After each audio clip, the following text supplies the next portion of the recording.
채널 시청자 여러분 안녕하십니까? 하나님 마음 알기의 이혜원 목사입니다.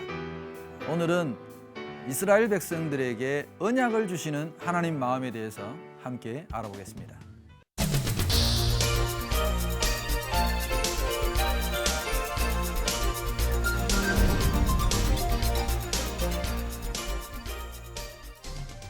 네, 이스라엘 백성들이 이제 광야로 들어서서 마라와 엘림을 지나고 또 많은 이제 사건들을 겪게 됩니다. 출애굽기 17장에 가면 물이 없어서 또 그들이 또 고통당할 때 하나님께서 반석을 터뜨려서 물을 주시는 그런 사건도 나옵니다. 이 반석에서 물이 나오는 사건은 나중에 제가 민수기 때 좀 더 자세하게 좀 다뤄보도록 하겠습니다. 아무튼 그리고 또 아말렉이라는 그런 대적을 만나서 한바탕 전쟁도 치르고, 그리고 모세가 많은 사람들을 재판하는 그 과정에 모세의 장인 이드로가 와서 또 모세 외에 다른 재판장들을 세우는 어떤 그런 이야기도 중간에 나옵니다. 그래서 우리가 성경에 나오는 천부장, 백부장, 50부장 이런 제도는 다 재판을 하기 위한 재판관의 제도로 우리가 볼 수 있습니다. 아무튼 그렇게 우여곡절 끝에 많은 고생을 하면서 애굽을 떠난 지 3개월 만에 드디어 시내산 밑에 도착합니다. 시내산에 와서 이제 그곳에서 모세가 시내산에 올라가서 정말 하나님과 본격적인 이스라엘 백성과의 언약을 맺는 광경이 19장에 펼쳐지는 출애굽기의 이야기입니다. 하나님은 왜 이스라엘 백성들에게 언약을 하시려고 할까요? 이 언약의 어떤 의미, 참 이건 중요한 거라고 저는 봅니다. 일단 우리 시내산 언약부터 이야기해보죠. 우리가 하나님께서 모세를 시내산에 불러 올리셔서 이스라엘 백성들과 맺었던 그 시내산 언약의 의미는 첫 번째는 이스라엘을 제사장 나라와 거룩한 백성이 되게 하기 위함이었다고 성경은 이야기합니다. 말씀을 우리가 한 구절 보면 출애굽기 19장 5절에서 6절 말씀을 보면 세계가 다 내게 속하였나니 너희가 내 말을 잘 듣고 내 언약을 지키면 너희는 모든 민족 중에서 내 소유가 되겠고 너희가 내게 대하여 제사장 나라가 되며 거룩한 백성이 되리라. 이 말씀이 기록되어 있어요. 이 말씀은 구약 전체를 관통하는 아주 중요한 말씀 가운데 하나라고 봅니다. 그래서 하나님이 이 이스라엘이라는 백성들과 언약을 맺으시는 가장 궁극적인 목적이 바로 이겁니다. 하나님의 백성을 삼기 위해서입니다. 이스라엘을 제사장 나라로 세우는 것도 궁극적으로 하나님의 거룩한 백성, 하나님의 친백성, 하나님의 참된 백성을 만들기 위함이라는 것이죠. 여러분, 언약의 역사라는 것은 사실상 굉장히 깁니다. 태초부터 올라갑니다. 태초부터 올라가서 우리가 창세기 1장에 하나님께서 아브라함을 만드시고 아브라함과도 언약을 맺으십니다. 이 에덴 동산에 있는 모든 실과는 네가 다 먹어도 좋다. 그러나 선악과만은 먹지 마라. 이것도 일종의 언약입니다. 이런 언약을 통해서 하나님은 계속해서 사람들과 그 언약을 갱신시켜 가시는 그런 과정들을 우리가 볼 수 있습니다. 성경에 나오는 이 언약이 무려 언약이라는 단어가 300번 정도가 나온다고 할 정도로 언약에 대한 이야기가 정말 많습니다. 그래서 우리가 아는 대로 아담의 언약이 있었고요. 그 뒤에 또 노아와도 언약을 맺으시잖아요. 노아와도 언약을 맺으시고 그 뒤에 또 아브라함을 만났을 때 아브라함과도 언약을 맺으시고 계속해서 언약을 맺어 가시는 그런 과정을 볼 수 있습니다. 모세를 통해서 시내산에도 언약을 맺으시고 나중에 가면 신명기에 나오는 그 언약들은 또 모압 들판에서 다시 또 하나님과 언약을 맺으시는 장면이 나오고 세겜에서도 언약을 맺으시고 여러 곳에서 언약을 맺으시죠. 새 언약도 예수님께서 우리에게 주신 것 아닙니까? 새 언약을, 새 계명을 우리에게 주셨어요. 언약을 맺는 이런 과정들을 보면 하나님의 우리가 어떤 마음을 헤아리고 어떤 마음을 우리가 짐작해야 될까 하는 걸 좀 볼 필요가 있어요. 언약이라는 것은 어떻게 보면 어떤 한계와 그리고 약속을 명시하는 것, 두 당사자가 모든 것을 동의할 때 이루어지는 것이 언약 아닙니까? 항상 언약이라는 건 그런 거죠. 그래서 이 시내산 언약은 어떻게 봐야 되냐 하면 사실은 구원을 얻기 위한 언약이 아닙니다. 여러분 오해하시면 안 됩니다. 이미 하나님께서 구원을 위한 언약은 아브라함과 맺으셨어요. 아브라함이 이를 믿으니 이를 그의 의로 여기시고 아브라함은 이미 율법이 있기 전에 이 시내산 언약이 맺어지기 전에 하나님을 믿는 믿음으로 말미암아 벌써 구원을 받았습니다. 이스라엘 백성들도 아직 율법을 맺기 전이었는데 애굽에서 하나님이 탈출시켜 주시고 홍해를 건너게 하셨단 말이에요. 홍해를 건넜다는 사실은 이미 구원을 받았다는 것과 동일한 이야기입니다. 그러면 이 시내산 언약은 오늘은 제가 좀 어려운 표현을 좀 쓰겠습니다.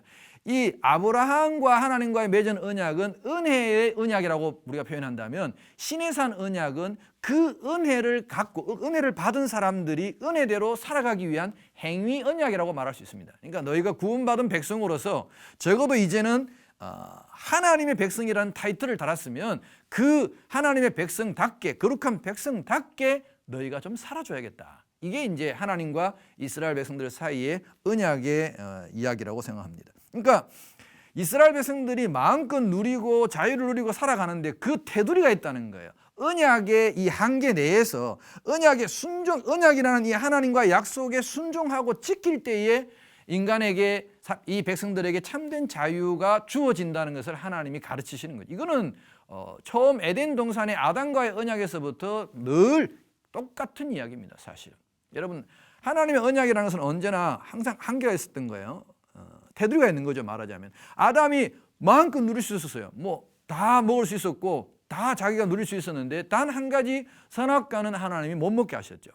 마찬가지예요. 우리가 하나님께서 말씀에 순종하면 다 구원받을 수 있지만, 그러나 노아 시절의 그 언약은 방주라는 그 한계된 곳에 하나님의 말씀을 듣고 들어와야 되는 거예요. 방주의 문 밖에 있어서는 구원을 얻을 수 없는 거죠. 그래서 언약이라는 것은 항상 순종이라는 그 한계, 이 약속을 잘 지키면 하나님께서 보호해 주시고 끝까지 인도해 주신다는 어떤 그런 약속에 분명한 테두리가 있다는 것을 우리가 이해해야 된다는 것이죠. 아무튼 모세가 시내산에 올라가기 전에 하나님께서 주신 이 출애굽기 19장 5절에서 6절의 말씀은 대단한 말씀입니다. 이스라엘 백성들에게 전제가 물론 있죠. 제일 처음 전제가 뭐냐?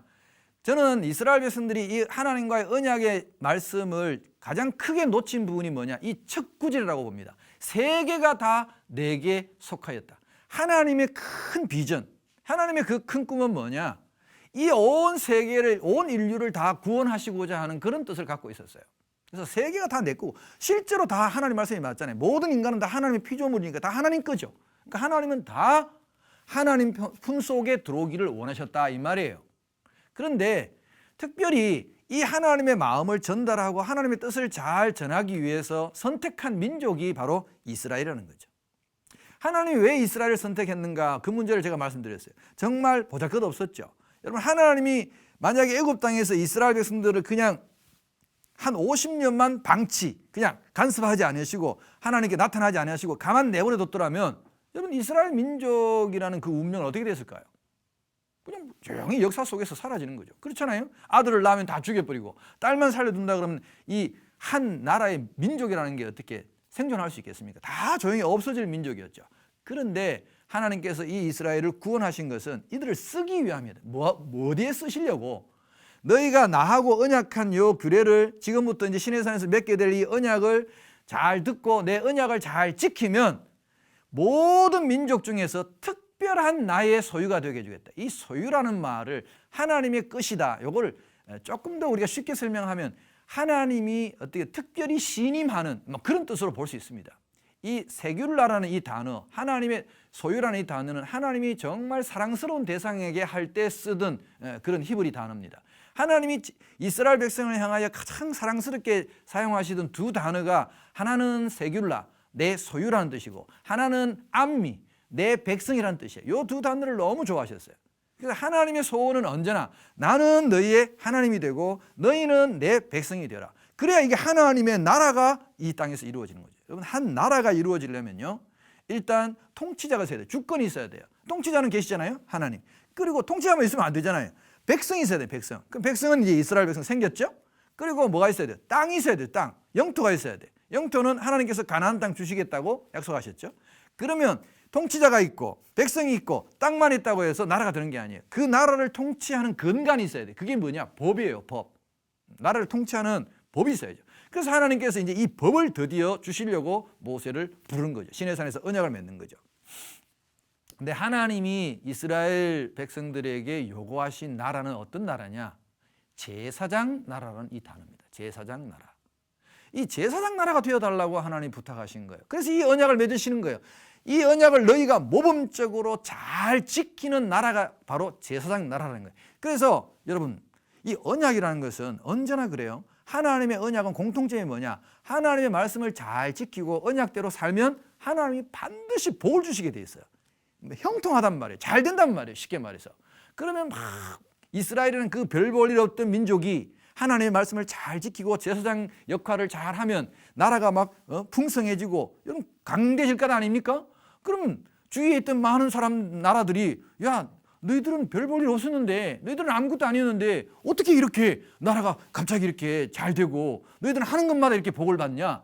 그러면 제사장의 역할은 결국 하나님을 알지 못하는 죄인하고 하나님과의 사이에 연결고리 아닙니까? 연결고리. 그러면 누구를 자랑하는 거예요? 하나님을 소개하고, 야, 너희도 하나님 말씀대로 살아봐. 하나님 말씀대로 살면 우리처럼 이 별 볼 일 없던 사람들도 이렇게 우리가 잘 될 수 있어. 하나님의 복을 주셔.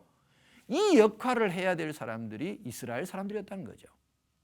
근데 이 이스라엘을 통해서 세계를 다 구원하시고자 하는 하나님의 계획은 어그러졌어요. 왜? 이스라엘 백성들이 착각하고 오해에 빠졌어요. 자기들만 특별한 민족이라고 생각했어요. 그래서 소위 말하는 잘못된 선민 사상에 빠져가지고 이 이스라엘 사람들이 처음에 하나님께서 이방인하고 이스라엘 사람들을 접촉을 못하게 하고 구분시킨 것은요, 이방인을 영원히 보지 말라는 뜻이 아니었어요.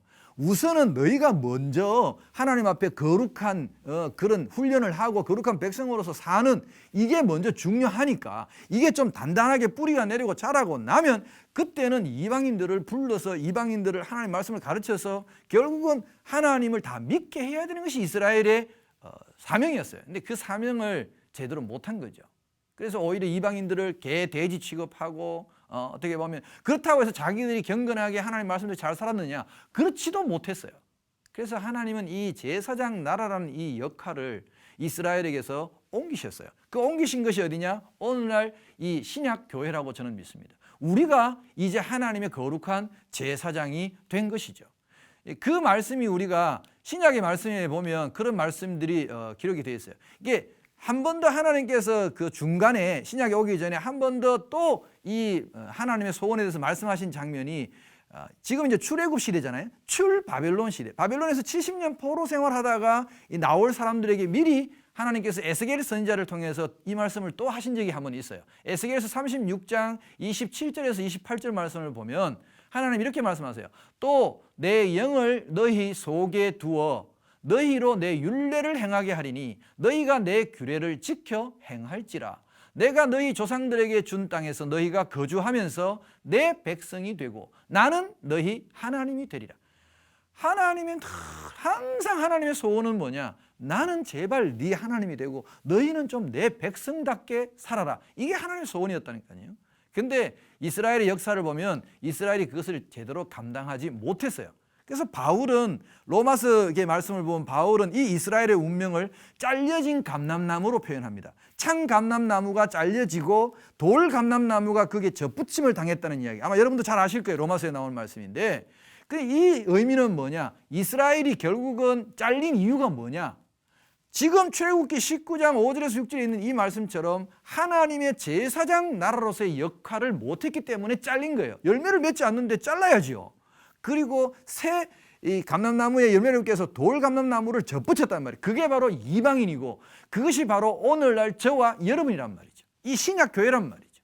이 교회를 향해서 하나님께서 그래서 다시 신약에 보면 이 사명을 엄숙하게 명령을 하십니다. 베드로전서 2장 9절 말씀을 보면 그런 말씀이 있어요. 너희는 택하신 족속이요 왕같은 제사장들이요 거룩한 나라요 그의 소유가 된 백성이니 이는 너희를 어두운 데서 불러내어 그의 기이한 빛에 들어가게 하신 이의 아름다운 덕을 선포하게 하려 하심이라. 오늘 우리의 사명도 똑같아요. 우리는 택하신 족속으로 새롭게 우리가 아브라함의 영적 후손으로 하나님이 택하셔서 우리를 불러주셨어요. 그래서 하나님의 소유가 되었고 이 말을 하나님 좋아한다 그랬잖아요. 하나님이 내 거다. 그래서 이렇게 우리를 하나님 나라에 불러주신 것은 이유가 한 가지예요. 우리가 이 생명의 빛, 거룩한 빛, 예수 그리스도 안에 어떻게 들어올 수 있었는가? 그것을 우리가 감격, 은혜를 감사할 때 그분의 예수님의 정말 아름다운 그 덕을 우리를 위하여 섬기시고 우리를 위하여 희생하신 그 십자가와 부활의 이야기를 우리도 나가서 전해야 되는 거예요. 이 전한다는 것은 그냥 전할 수는 없잖아요. 우리가 이스라엘 백성들처럼 정말 하나님의 말씀대로 주님의 뜻대로 주님의 말씀대로 그렇게 순종하고 우리가 계명을 지키면서 살아가면 이 세상의 많은 사람들이 또 우리의 삶을 보고 너희는 옛날에는 성질도 더러웠는데 야 지금 천사처럼 변했다. 네 삶은 옛날엔 굉장히 혼란스럽고 절망적이었는데 어쩌면 그렇게 지금 네가 그렇게 밝고 환한 삶을 살고 있느냐. 만약 사람들이 우리에게 이렇게 묻는다면 이때 이제 우리가 제사장으로서 역할을 하는 거죠. 이게 모두가 주님의 은혜다. 주님께서 나를 어두운 데서 불러내어서 그 절망 가운데서 불러내어서 지금 나를 이런 삶을 살게 해주셨다. 내가 지금 누리고 있는 이 은혜와 이 복은 다 내가 주님의 말씀대로 살기 위해서 애쓰고 몸부림쳤기 때문에 하나님이 내게 주신 은혜로 내가 지금 사는 것이다. 이걸 선전하고 선포하는 것이 제사장의 역할이다 이 말이에요.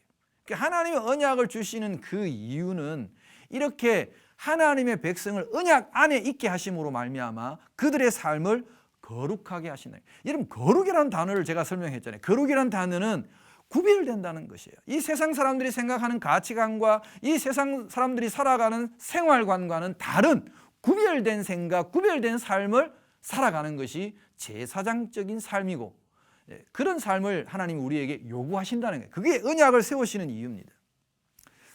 두 번째는 하나님이 언약을 세우시는 것은 결국 하나님이 언약을 지키는 그 하나님의 백성들을 끝까지 책임지시고 보상하시기 위함입니다. 항상 하나님이 우리에게 어떤 그 숙제를 주시고 할 때는요, 어떤 언약을 맺게 하실 때는 반드시 그 언약을 지켰을 때 주시는 보상이 따르게 되어 있어요.